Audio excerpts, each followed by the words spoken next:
Hello everyone, I am Circadian Chess. I'll be doing an analysis of a game I played with black pieces against Gambir. I guess if it's correctly pronounced by me. So let's go. Opponent plays d4, I play d6. Opponent plays e3, I play g6. Opponent plays knight to e2, I play bishop g7. I play King's Indian defense. Opponent plays bishop to d2. I play knight to f6. Opponent plays bishop c3. I develop my knight with knight to c6. Opponent plays knight to d2, developing his knight. I play e6, basically taking control of the center squares. D5. Opponent plays knight to g3,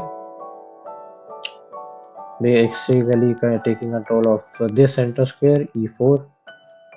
Now a castle. Opponent plays bishop d3, developing his bishop, also making room for castling. Now I play a5, pawn to a5, basically taking space in the on the queen side. Opponent plays a3, preventing me to play b5 and b4 potentially. Now I play bishop d7, so that I can move my knight somewhere and play b5, because now I can't play b5 because his light square bishop will just take my pawn on b5. Now opponent castles. I play e5, attacking the center. Opponent takes my pawn. I take with my knight, threatening to take the bishop, because in general knights are kind of less important than the bishops. Like bishops are more important. Now opponent retrieves his bishop because obviously bishops are better, and now I threaten to take this bishop. Now his bishop takes my knight on e5. Obviously I take back. Now opponent plays c3. Now I play knight to b6, wanting to retrieve my bishop to g7 afterwards. Now opponent plays knight to f3. I play bishop to g7, retrieving my bishop. Now opponent plays h3. I play bishop to e7, e6, sorry. Basically having more scope on this square. Here I had only this scope, which does nothing in this diagram. There is nothing to do.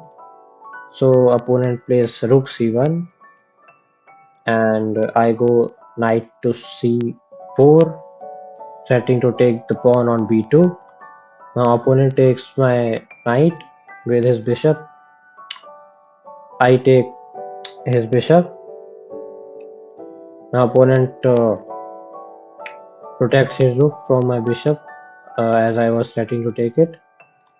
Now I play a4, pawn to a4, so that I can play bishop to b3 and attack his queen. Now opponent plays knight to d4, preventing me to play bishop to b3, because now if I play, he can take with my knight, with his knight, and I have to take with the pawn, and he will take my pawn, so he's pawn up in this case.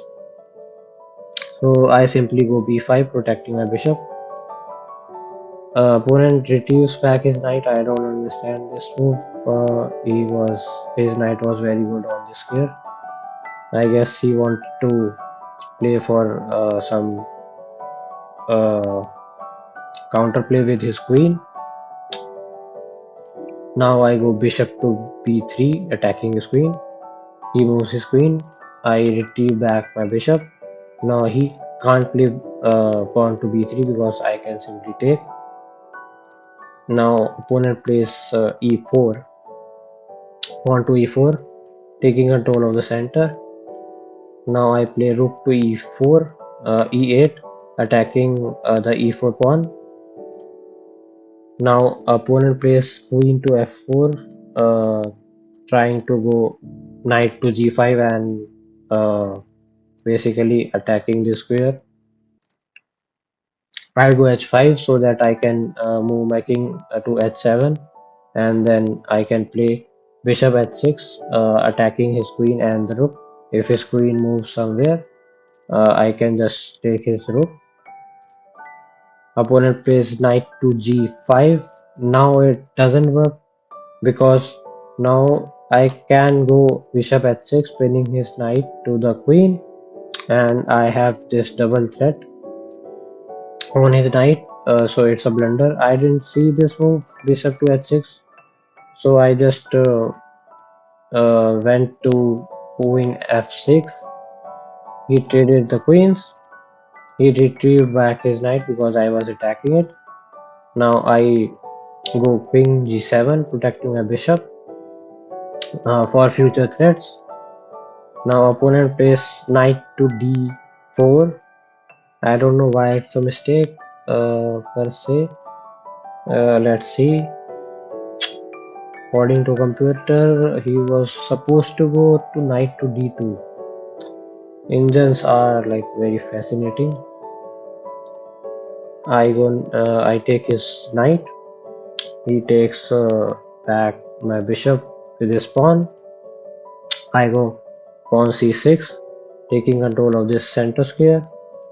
And now opponent plays f3, preventing me to go to this square and potentially trading of the pieces. Uh, Now I play d5 anyway to trade off the pawns. He plays e5 to create some pass pawn. Now I go f6, pawn to f6 to trade off this pawn. Opponent protects this pawn with f4. Now if I take, he can take, and still he has a protected pass pawn. I still take because then he will have a huge army of pawns. I prevent his pawn from coming forward by my rook. He goes knight to f1, wanting to go to knight to e3 and trading my bishop with his knight. I go pawn to g5, basically wanting to go to king g6 and bringing my king into the play. Opponent goes to e3 as I told. I play king to g6. Opponent plays g4. I take his pawn. He takes back. I bring my rook to f8 for taking the open file. Now opponent plays knight to f5, having this great bastion here. Now I play bishop to d3, wanting to take the knight, because if I take the knight, he have to take back my bishop with his pawn, and now I can take the pawn, and now I am a pawn up in this case. So opponent obviously don't want to do that. He goes knight to d6. I think can he could have gone to e3, I guess. So I retrieved my bishop because now his rook was attacking my c6 pawn. He goes king to g2, wanting to go near this g4 pawn and protect it. I go rook to f4, attacking both his g4 pawn and the d4 pawn. Opponent tries to protect his pawn on g4 with his king, but I can take the pawn on d4, which I did. Now opponent plays e3, rook to e3, which is not a good move. I think he was supposed to play rook c2 to protect this pawn, because now I can just go rook to d2 and take this pawn. Opponent plays rook f3, wanting to take control of this file. I take the pawn. Opponent plays rook to h1, taking control of this file. I play rook to b3. It's an inaccuracy because it just says I should take this pawn. Now I was afraid of some knight forking my rook and the king. So I didn't play this move. I just wanted to trade the rooks off because I have more pawns than the opponent. I just wanted to trade pieces and just go in the end game with 2 pawns up and just win. Opponent doubles his rook on f5. I take his rook because it was a blunder.